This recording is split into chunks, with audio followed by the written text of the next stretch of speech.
शिवसेना और बीजेपी का गठबंधन टूट सकता है। खबर है कि बीजेपी बिना सीटों के समझौता हुए ही अपने उम्मीदवारों का नाम घोषित कर सकती है। बीजेपी को शिवसेना 119 से ज्यादा सीट देने को राजी नहीं है।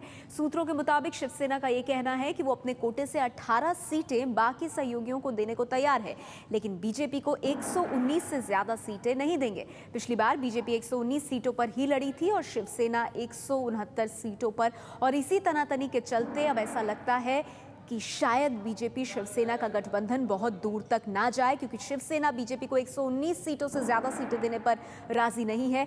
बीजेपी ज्यादा सीटों पर चुनाव लड़ना चाहती है। जिसके ज्यादा सीट आती है वो मुख्यमंत्री बनना तय है।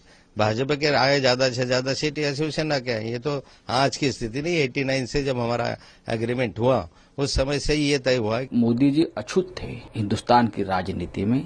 उद्धव ठाकरे साहब ने कहा कि मोदी जी को हमारा पूरा समर्थन है। वैसे ही राज्य की बात आती है तो राज्य का मुख्यमंत्री कौन बनेगा गठबंधन में, ये शिवसेना तय करेगी। मुख्यमंत्री पद को लेकर शिवसेना और बीजेपी में महाभारत जारी है। विवाद उस वक्त और बढ़ गया जब उद्धव ठाकरे ने खुद को मुख्यमंत्री के दावेदार के तौर पर पेश कर दिया।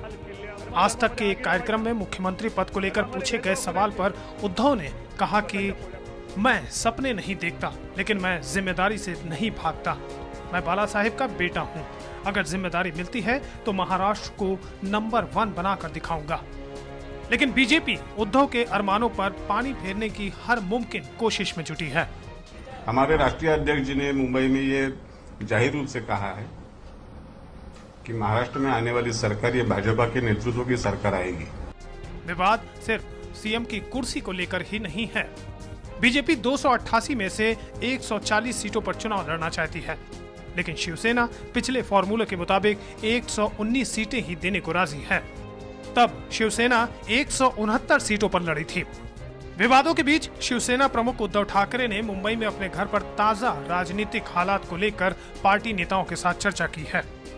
एबीपी न्यूज के सबसे ताजा ओपिनियन पोल के मुताबिक अगर बीजेपी शिवसेना साथ लड़ते हैं तो 288 में से 200 सीटें जीत सकते हैं।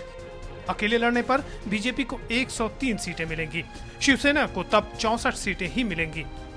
अगले महीने की 15 तारीख को वोटिंग है और अगले हफ्ते से नामांकन शुरू हो जाएंगे, लेकिन दोनों पार्टियों में अब तक न तो सीटों को लेकर सहमति बनी है और न ही सीएम को लेकर। इसलिए ये सवाल उठ रहे हैं कि क्या 25 साल पुराना ये गठबंधन चंद दिनों का मेहमान रह गया है।